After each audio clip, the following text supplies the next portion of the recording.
Maharashtra Dharashiv जिलार सिंदे college एक घटना आपनकु भावुक करिबो निश्चित।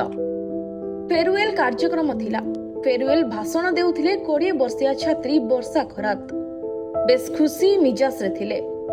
हसी हसी जूनियर और शिक्षकों को संबोधन भी कले। मात्र कई मिनिट परे हठात स्टेज उपरे कचाड़ी होई पड़िले वर्षा। किछि बुझी पारिलेनी छात्र छात्री और शिक्षक। मुहरे पानी छिंची चेता फेराई आनिबाकू चेष्टा कले, हेले किछि लाभ न हेबारु तांको निकटस्थ सरकारी हॉस्पिटल को नै गले। सेठारे डाक्टर वर्षांकू मृत घोषणा करथिले। सूचना अनुसार वर्षांकर 8 वर्ष बयस रे हार्ट सर्जरी होइथिला। हेले परे से संपूर्ण सुस्थ थिले एवं कौनसी औषध खाउ नथिले।